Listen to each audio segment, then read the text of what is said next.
Jumbo Nairobi, and welcome to another Nairobi car journey video, where today we have with us the lovely Volkswagen Tiguan and normal African weather, where 1 second it's very hot, the next you're wet, because why not? But before we start our review on the Volkswagen 2018 Tiguan, we want to say a huge thank you to you guys, because thanks to you, our last video got 3,000 views and now we have 93 subscribers. So again, thanks for watching us, and more content is on its way. We're a small team, so editing to videography is quite difficult, but thank you. We see the support and we love it. And speaking of support, we want to say a huge thanks to our sponsors, which if you want more information, check out the end of the video. Anyway, let's continue with this. Anywho, this car comes with a beautiful aqua blue. Again, that's what I'd like to imagine that's what this color is. Not actually sure. This is the correct color. I hope I got that right. If I'm not, please comment that I'm not the smartest person. But I am. Okay, it's for me. Chrome along the front sections of your grille that look nice, and a giant Volkswagen logo. It's not a new version of it that you find in the new Tiguan, but still really cool. I don't like this. It feels plasticky. It feels like it'll just break off. I mean, I know generally the front should be plastic, but you have a camera here for your 360 parking assistance and sensors here and other sections around the car that help you with your parking. Moving along to the side, the car's actual starter is quite strange because of it looks like a proper SUV, but it's not as big as a proper SUV. And it has the front looking like a weird egg that has been sat on. I don't know what's up with me and eggs. I think I'm hungry. I want an egg. And then towards the back, it kind of just slims down to the side. Yeah. But moving to the rims of the car, which I actually like, the design of them being 18-inch rims. However, I find it still kind of dumb that the wheel nuts are black. Why not keep them the same color, Volkswagen? That would look better. Like, I can clearly see this is you. It is clearly written Volkswagen. There is no other car company called Volkswagen. There you go. Side mirrors, your blind spot assist is on this side. I think it's so that only the driver sees, because Volkswagen was like, there's no point of the others seeing it. Yeah. How German sound, yeah.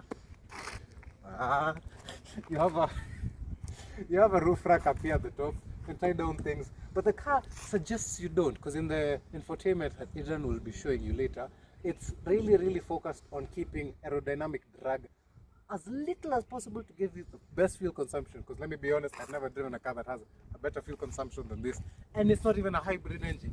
Come to the engine in a moment. Has a spoiler at the top here. It's not that big of a spoiler. It's more like a lip, so I could pull out your lip a bit like this. I mean, like this.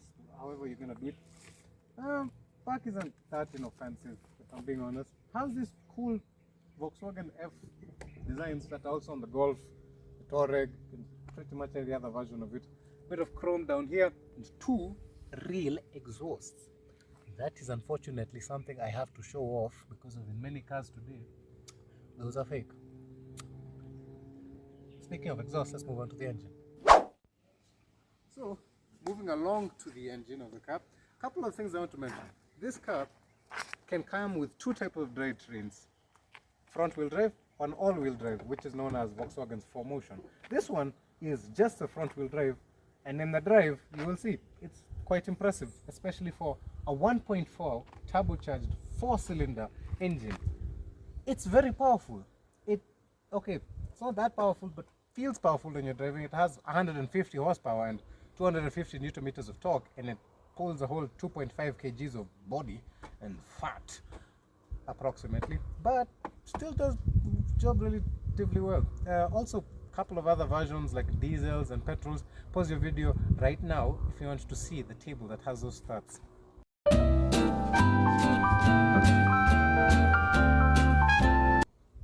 Yeah, and in Kenya primarily the most popular one is that 2-liter 4-cylinder, but you don't complain with what you have. Still a very beautifully fast car. Moving along into the interior, Adrian. Why did you call me Adrian? Anyway, the interior. This car's interior is really good. Like, it's nice. Okay, it's not as good as the Range Rovers that we reviewed the other day. Link in the description. But it's nice, it's comfortable, it's plush. But I have a few problems with this already. There's this weird adjustable seat on the side for moving your seat forward and back. It's a bit random. I don't feel like it has a good use. Instead of using the original intended lever for moving your seat forward and back. And then there's also the slight confusion in what another lever over here does for your lumbar support. Even if it makes it more comfortable, it might be a bit confusing at first. I'll come back to this. Moving to the storage. This car is really about storage. There's a lot of storage in this car. I've been able to fit 3 bottles just in this door pocket, and there's still some storage remaining. I can add something small to the side. And then in the middle, there's a lot of space, and if you want, you can put these cup holders out that are also adjustable to whatever cup size you have. So if you're using a coffee cup, it's not bad, including a bit of space if you want to keep your keys here. There's also this other place where you can keep your phone, and you'd probably plug it in to the car to use its Android Auto. That's if you want to, but that's a preferred way usually most of the time. There's the seats themselves. These seats are very nice. They're comfortable, and they claim they won't stain, although I don't think that's too true. And there's also the materials of the car. This car's materials are nice, but if you look into it a bit, you'll see there's some hidden parts where there's a bit of plastic here, there's a bit of plastic on this side, down here, but it's hidden. For the most part, it's nice leather or some sort of cloth that's suitable. I've also forgot to mention the storage in front here. I think it's for keeping sunglasses, but you can keep whatever you want. And the ones up here for both the front and the rear passengers over here. There's also this storage down here, and it can also act as an armrest, though it's a bit confusing to use, and the storage is not much. Moving on to the screen. The screen for this guy, it's very nice. It feels like it's very smooth. I haven't used too many screens, but from even the one that I used for the Range Rover, it's consistent, it's simple. I know where I'm going, it's not too much is happening. Starting with the menu, there are simple things: the radio, the media, your navigation. Although the navigation in this country doesn't work for the most part.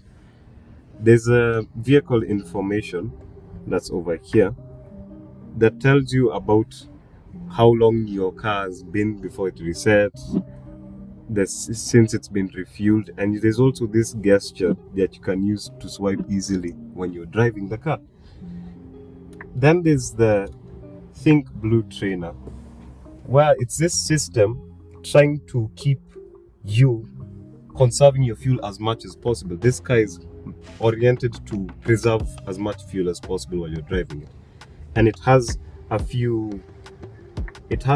some instructions on how you can do this. It tells you about coasting, letting the car roll, just shifting into higher gears, making it easier.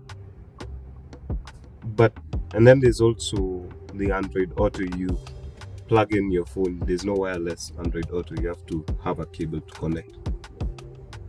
Yeah. And then moving on to the steering wheel. The steering wheel is nice. They made it a bit thinner so that you can see your gauge cluster over here. And there's no barrier between you and your gauge cluster, which worries me in the case that you might power something. I don't know how that would react. But it looks very clean. You have your essentials up here. It's a bar that shows your parking sensor, it shows your signal lights. It's very simple. And then there's a lot to over here. You can see your music, you can see your navigation, but navigation doesn't work in this country. You can switch on your assist lane so that the car can correct if you're driving strafing off. You can check your music, your orientation, depending like on the compass, it shows them on this.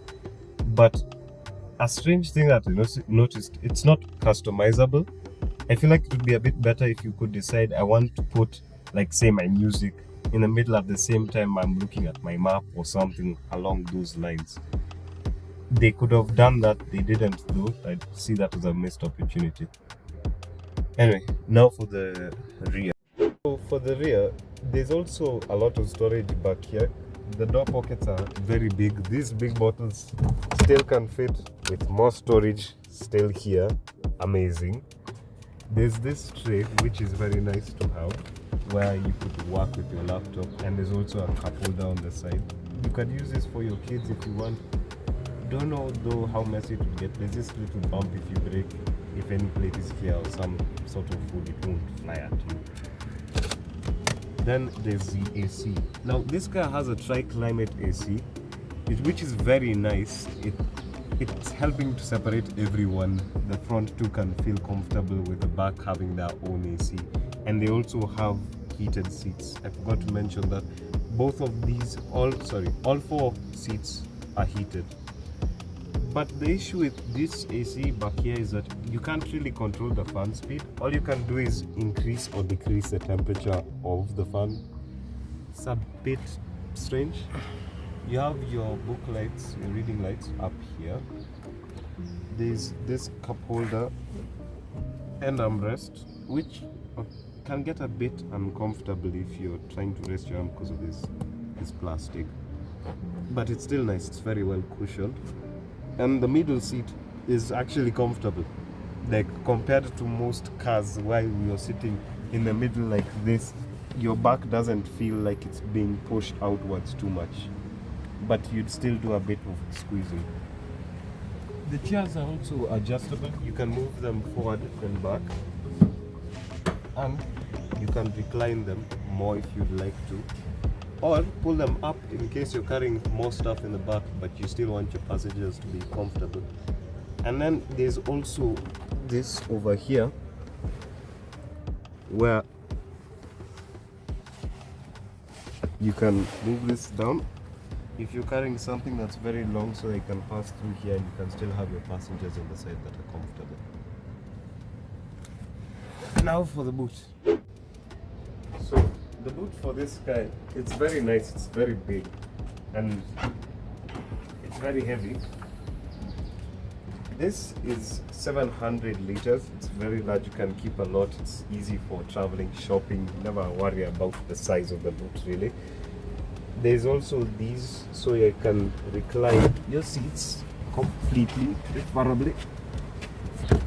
And when you put it all the way down, you get 1,800 liters of space, which is more than you can use, much more, which is very nice. There's also this socket over here, that's 150 watts, although that might be hard to get because of in this country we have the 3 plug instead of those 2 like the Americans. And there's also this cover so that no one sees what's in your shopping. There's also a spare wheel down here. Don't worry about that. I forgot to mention, I really want to emphasize, the space in this car is very nice. I didn't mention the headroom and the knee room just in the back of the car. It's very nice. As you see, there's a lot of knee room. My feet can go all the way like this and I'm completely comfortable. This would be like the perfect sleeping position on a road trip. Your legs have so much space. And the front is not moved in front so that I have more space. The driver's seat is still the same way I left it from earlier. Yeah. Some other things that I missed were the heated side mirrors located along with the driver's window controls, and the analog lights sitting above the gauge cluster that show essential information. Also, here are a few examples of the gauge cluster I mentioned earlier. With it you can see your media, your incoming calls, view tire pressure, driving assist and navigation. You can also change what's inside the speedometer and tachometer to see your mileage or the position of the car with the off-road view or display or your map with navigation, but sadly that's not available here. Lastly, the car has really cool animations when you switch it on and switch it off. Overall, the interior of the Tiguan isn't exclusive, but instead very warm and welcoming, like a shosho with chai. Now then, let's see this thing move. So, time for the launch. Adrian is on the road because he's gonna time me. So I hope this goes well. Okay, so I don't think it doesn't have a launch control. So I've put in car sports mode, perfectly straight line. Okay. Brake boosting 3, 2, 1, go. Now, what the what?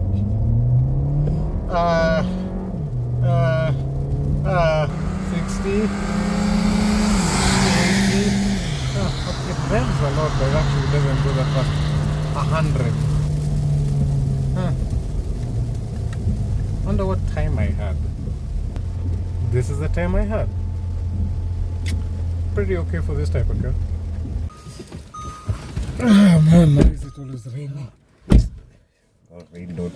Wet. Very. No, it's not as wet as you because I'm the one who has to drive since I have a driving license. Car is a push to start. It is very annoying to start because sometimes it starts, sometimes it doesn't. It decides when it started! Okay. Sorry, I ignored you. What were you saying? Sometimes it refuses to start. Okay, I remember why your opinion isn't valid again. Alright. I'm sorry, I'm joking. Anyway, so I'm driving an Eco. Purpose of this car is to be economic. I need to put on the wipers. It's raining. You can clearly see it's raining. So I did the opposite. Yes. Okay, so it feels now just random features that the car has that I didn't point out. It has an auto stop start, so when you're in traffic, it'll automatically switch off the engine so that you conserve fuel. Another cool thing it has is a 2-cylinder mode. So essentially, the car will switch off 2 cylinders and conserve more fuel. Usually I've seen like it does like 35 kilometers per liter when you do that, and that's absolutely insane. That's amazing. Absolutely insane. Another thing I wanted to point out was that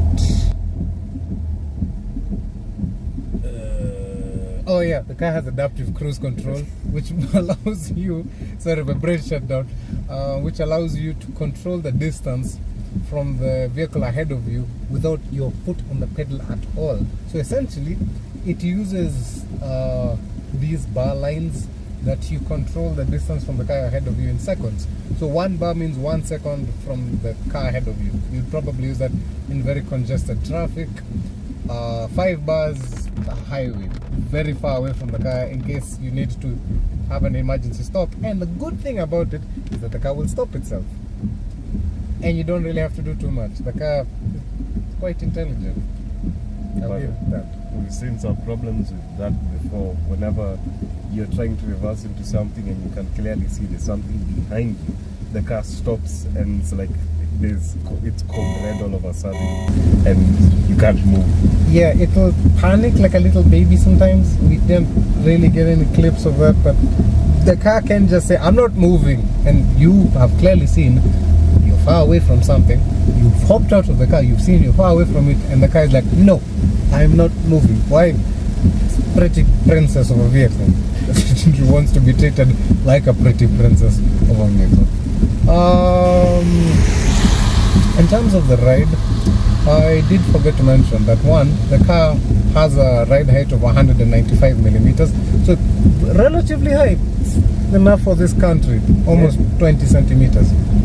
Perfect for light off-roading.